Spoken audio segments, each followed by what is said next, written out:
Hello दोस्तों, good morning. स्वागत है फिर से आप सभी का एमजेड एजुकेशन में। दोस्तों आज है 23 अगस्त और आज ही के दिन पिछली साल दोस्तों चंद्रमा पर अपना विक्रम लैंडर लैंड किया था सक्सेसफुली चंद्रयान 3 के तहत। तो अब उसके एक साल ठीक ठीक पूरे हो गए हैं।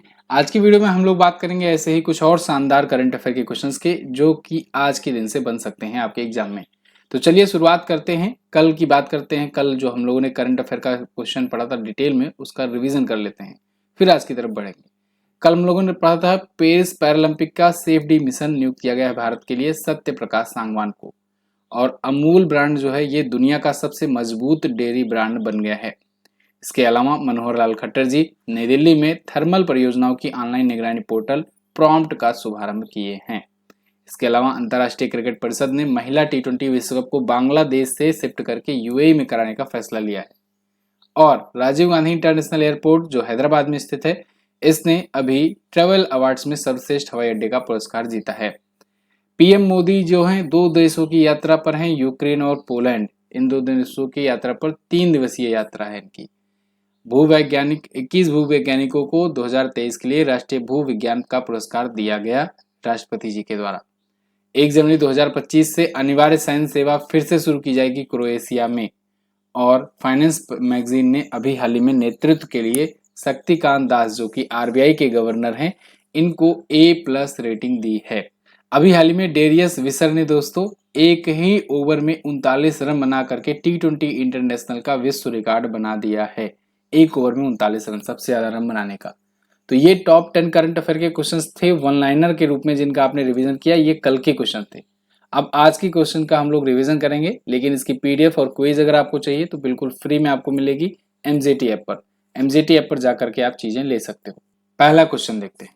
हाल ही में किसको आईसीसी का नया चेयरमैन चुना गया? तो दोस्तों आईसीसी के नए चेयरमैन के चुनाव की संभावना पूरी हो गई है कि जीतेंगे जय शाह।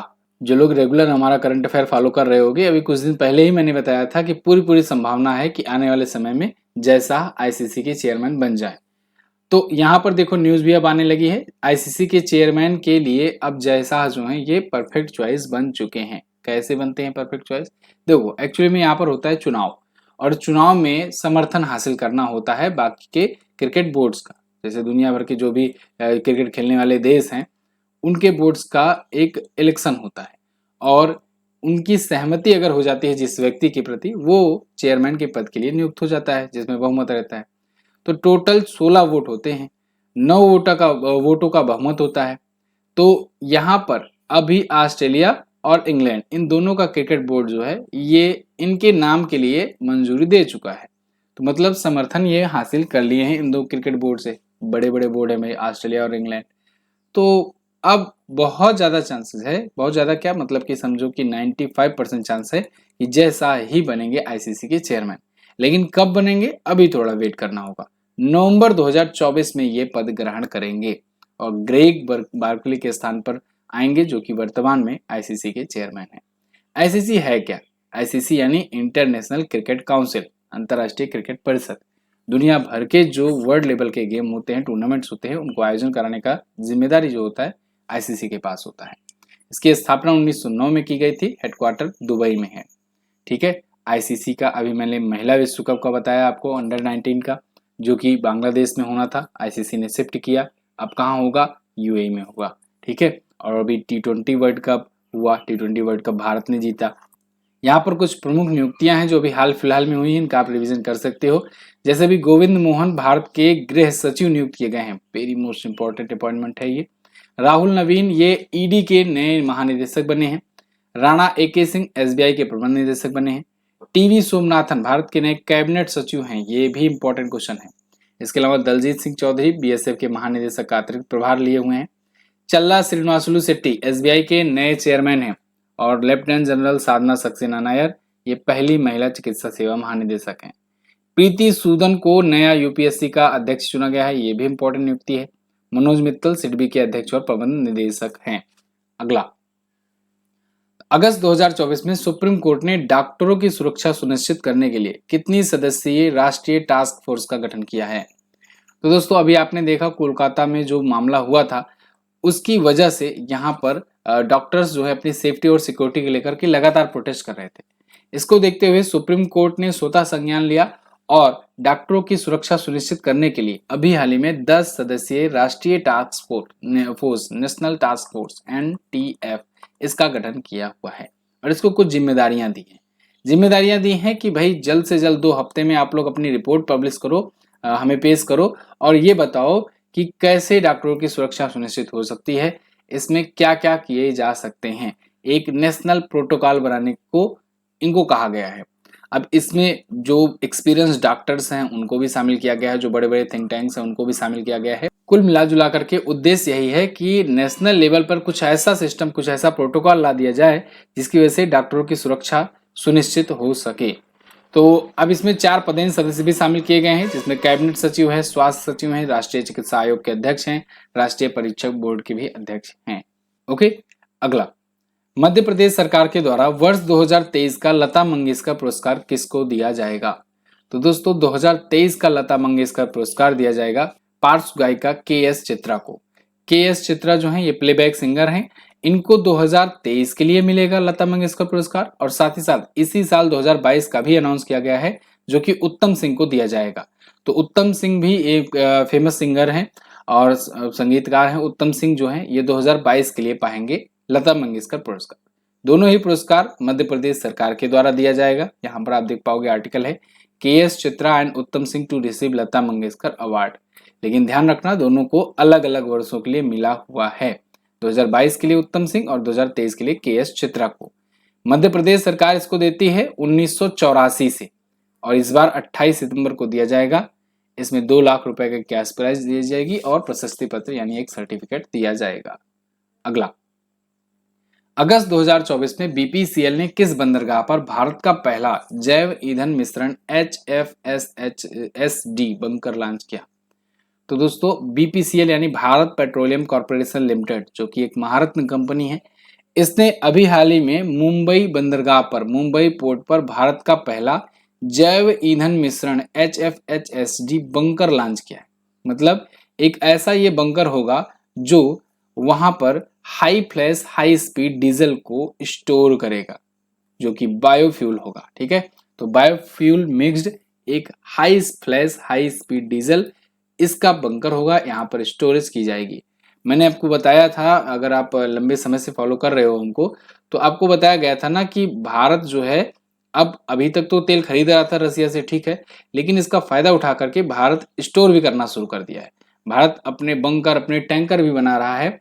एक असम में बना था, एक मुंबई महाराष्ट्र में बनाने की बात हुई थी, जिसके तहत वो स्टोर करेगा जो ऑयल खरीदे जा रहे हैं लगातार रसिया से, अभी कम दामों में मिल रहे हैं चूंकि, क्योंकि रसिया से और ज्यादा देश खरीद नहीं रहे थे अभी तक, हालांकि अब तो बहुत सारे देश खरीदना शुरू भी कर चुके हैं। तो ऐसे में भारत कम दाम पर तेल खरीद करके अब स्टोर करना भी शुरू कर दिया है, जिससे लंबे समय में अगर मान लो कोई भी, क्योंकि आप देख रहे हो मिडिल ईस्ट में भी बहुत सारा तनाव बना हुआ है, टेंशन बना हुआ है, तो ऐसे में हम लोग बहुत सारे तेल वहां से भी खरीदते हैं। तो ऐसे में कुछ ऐसा ना हो जाए कि कोई सप्लाई रोक दे या फिर दाम अचानक से बढ़ जाए। तो ये सब आगे की भविष्य की चुनौतियों को देखते हुए हम लोग अपना स्टोरेज कर रहे हैं। ठीक है, तो इसी के तहत पर BPCL ने ये किया है, अपना बंकर लॉन्च किया है। तो यहाँ पर बायोफ्यूल मिक्स्ड जो डिकार्बनाइजेशन वाले जो तेल होंगे, ऑयल होंगे, वो रखे जाएंगे। साथ ही साथ पारंपरिक समुद्री ईंधन के लिए एक स्वच्छ जैव निम्नीकरण विकल्प प्रदान करने के लिए पर्यावरणीय स्थिरता का ये समर्थन करेगा। BPCL की स्थापना 1976 में हुई थी। जैसा कि मैंने आपको बताया, ये एक महारत्न कंपनी है और हेडक्वार्टर इसका मुंबई में है। महानिदेशक हैं जी कृष्ण कुमार। अगला, भारत में सर्वाधिक EV चार्जिंग स्टेशनों के साथ कौन सा राज्य टॉप पर है? तो भारत में सबसे ज्यादा EV चार्जिंग स्टेशन है आज के टाइम पर कर्नाटका में। अभी एक रिपोर्ट सामने आई है जिसमें यह पता चला है कि Karnataka electric vehicles charging stations को स्टेब्लिश करने में नंबर 1 है भी, और आगे और भी तेजी से ये बढ़ रहा है।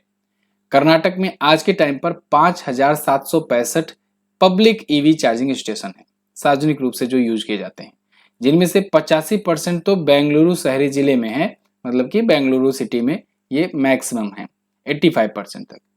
ये फेम योजना, बेस्कॉम निवेश और PPP का मॉडल पर ये आधारित है। PPP बोले तो पब्लिक प्राइवेट पार्टनरशिप वाले, तो ये इस मॉडल पर बनाए गए हैं अलग अलग तरीकों से। कर्नाटक EV इंफ्रास्ट्रक्चर में टॉप पर है ही। अभी इसका और भी लक्ष्य है आगे कि 2500 नए और स्टेशन स्थापित किए जाएं और इसके अलावा बिजली कंपनियों के साथ 100 स्टेशनों के लिए 35 करोड़ का निवेश के साथ ईवी अपनाने को आगे बढ़ाना, ये इनका लक्ष्य है। फेम योजना यहाँ पर चर्चे में आई है, यहाँ से क्वेश्चन बन सकता है। फेम योजना से कई बार क्वेश्चन बने भी हैं एग्जाम में। ध्यान रखना, इसकी शुरुआत हुई थी 2015 से और इस योजना का उद्देश्य यही था कि प्रदूषण को कम किया जाए। इसके लिए ग्रीन हाउस गैस के उत्सर्जन में कमी लाई जाए, इसके अलावा इलेक्ट्रिक व्हीकल्स को बढ़ावा दिया जाए, इन सब के लिए शुरू किया गया था। फेम का फुल फॉर्म पूछा जाएगा तो आप बताना, faster adoption and manufacturing of hybrid and electric vehicles in India. Hybrid and electric vehicles मतलब ये कुछ होते हैं जो इलेक्ट्रिक व्हीकल से भी मतलब इलेक्ट्रिसिटी से भी चलते हैं और डीजल वगैरह से भी चलें।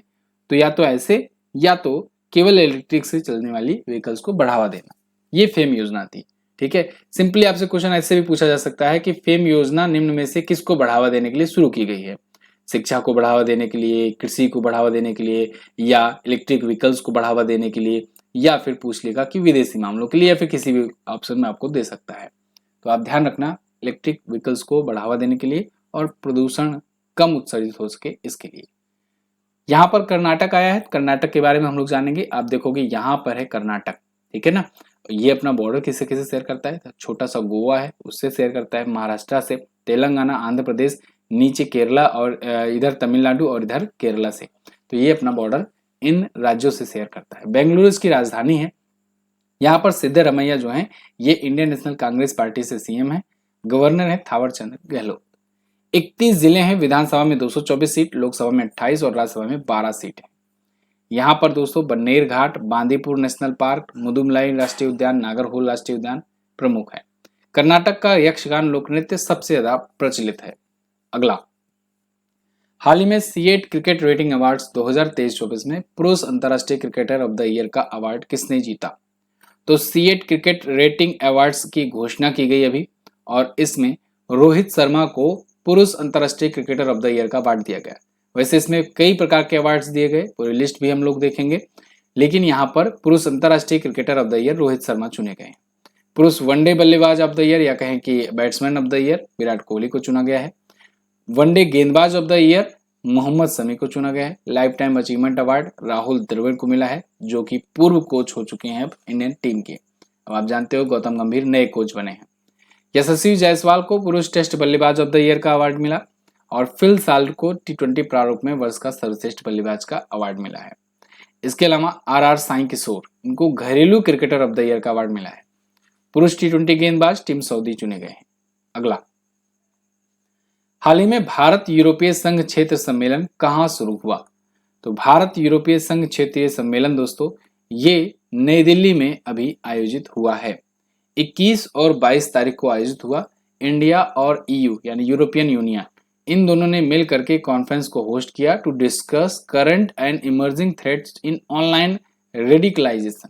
जो ऑनलाइन क्राइम वगैरह बढ़ रहे हैं, इसके अलावा आतंकवाद विरोधी संवाद बढ़ रहे हैं, इन सब को कैसे कंट्रोल किया जाए, इनके लिए क्या रेगुलेशन पॉलिसी लाई जाए, इसके लिए यहाँ पर बातचीत हुई। नई दिल्ली में 21 और 22 अगस्त को आयोजित किया गया। इसका नाम था यूरोपीय संघ इंडिया ट्रैक 1.5 सम्मेलन। इसमें भारत, बांग्लादेश, मालदीव, श्रीलंका, यूरोप के विशेषज्ञ, नीति निर्माता, शिक्षाविद, कानून प्रवर्तन अधिकारी, ये सब हिस्सा लिए हैं। तो उद्देश्य वही, आतंकवाद विरोधी संवाद और साझेदारी को बढ़ावा देना। अगला, हाल ही में किस बैंक ने दुनिया का पहला कार्बन रिमूवल बॉन्ड जारी किया है? तो दोस्तों वर्ल्ड बैंक ने, विश्व बैंक ने अभी हाल ही में दुनिया का पहला कार्बन रिमूवल बॉन्ड जारी किया है। ये एक अजीब टाइप का, अजीब क्या मतलब कि नए प्रकार का एक बॉन्ड है। बॉन्ड क्या होता है पहले इसको समझ लो, तब आपको ये क्वेश्चन अच्छे से समझ में आएगा। देखो बॉन्ड जनरली आप सुनते हो कि इस देश का बॉन्ड इन्होंने खरीदा, या अमेरिका का बॉन्ड सबसे ज्यादा सिक्योर होता है, ये सब वगैरह आप सुने जरूर होंगे। तो देखो बॉन्ड के केस में, जैसे देश वाला मैं एग्जांपल लेकर आपको समझाऊं, तो बॉन्ड बेसिकली एक रसीद है, ठीक है ना, एक रिसिप्ट है। इसमें क्या होता है कि जैसे उस रिसिप्ट को दे करके आपसे इन्वेस्टमेंट कराया जाता है। जैसे मान लीजिए आपने अमेरिका का बॉन्ड खरीदा, तो अमेरिका क्या कहेगा, कहेगा कि इतने में हमारा बॉन्ड है, आप हमारा बॉन्ड खरीदो, हम आपको इतने % इंटरेस्ट देंगे पर ईयर के हिसाब से। तो आप जब बॉन्ड खरीदते हो तो वो एक रिसिप्ट देता है और उसके जरिए आप वो रिसिप्ट रखे रहोगे, आप बदले में उसको पैसा दोगे।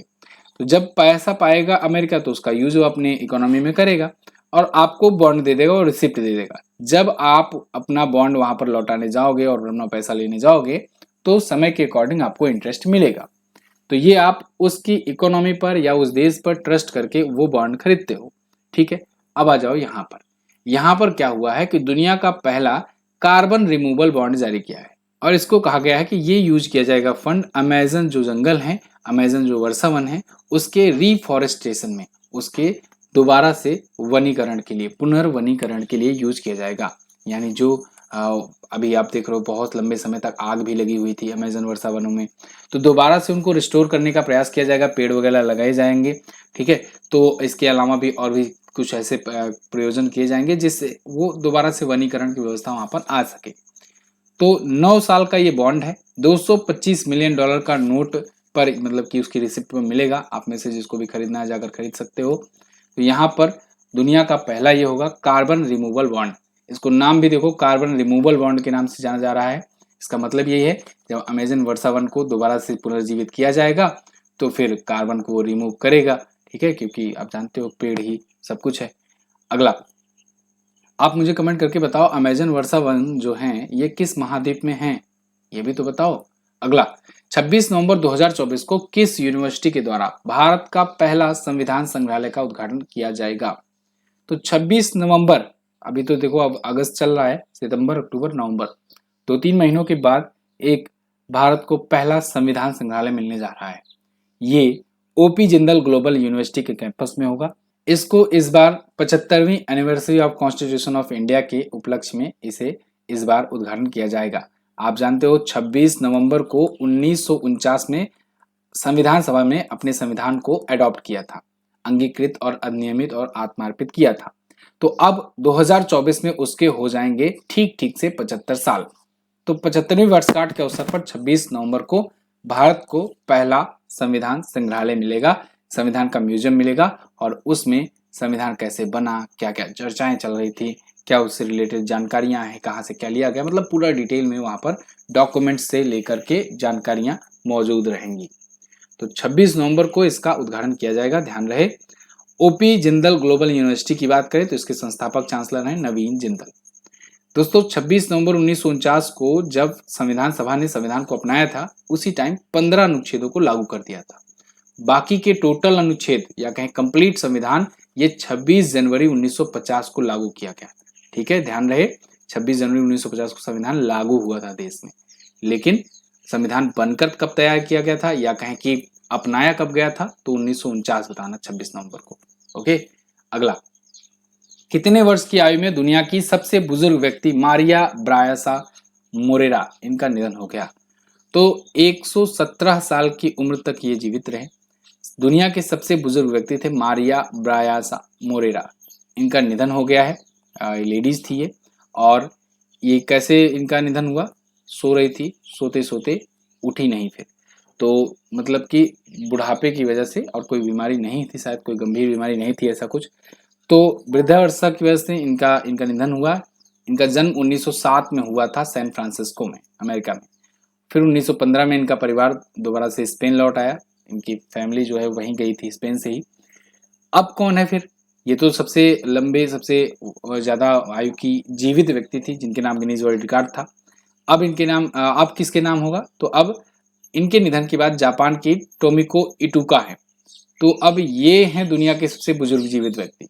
इनका जन्म 1908 में हुआ था, इनसे 1 साल छोटे थे, लेकिन अभी ये जीवित व्यक्ति हैं, तो सबसे ज्यादा उम्र के जीवित व्यक्ति का रिकॉर्ड इनके नाम अब है।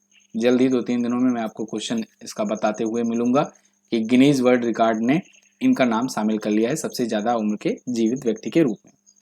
फिलहाल अभी तक के इतिहास में, भारत के इतिहास में, ज्ञात इतिहास में 122 साल और 164 दिन जीने का, सबसे ज्यादा समय तक जीने का रिकॉर्ड रहा है फ्रांसीसी एक महिला थी, जीन लुइस कैलमेंट के नाम। हालांकि अभी इस दुनिया में नहीं है, लेकिन सबसे ज्यादा वर्षों तक जीवित रहने का रिकॉर्ड इन्हीं के नाम पर है। यहाँ जीवित व्यक्तियों की बात की जा रही थी। चलिए, तो ये थे टॉप 10 करंट अफेयर के क्वेश्चंस आज के दिन से। आप यहाँ पर कुछ और निधन को रिवीजन कर सकते हो वीडियो को पॉज करके। आज हम लोग आगे बढ़ेंगे क्योंकि इसका रिवीजन कई बार आपको कराया जा चुका है।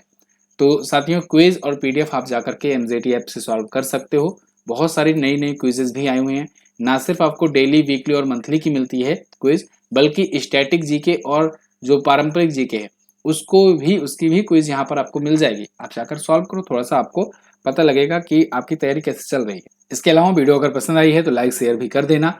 और लास्ट डे मैंने आपसे पूछा था भारत के 7वें और सबसे युवा प्रधानमंत्री राजीव गांधी जी की समाधि स्थल का क्या नाम है, तो वीर भूमि है। हैजा संक्रमण का प्रमुख कारण कौन सा बैक्टीरिया होता है, तो विब्रियो कोलेरा होता है। याद रखना, इंपॉर्टेंट है। आज आपको क्या बताना है?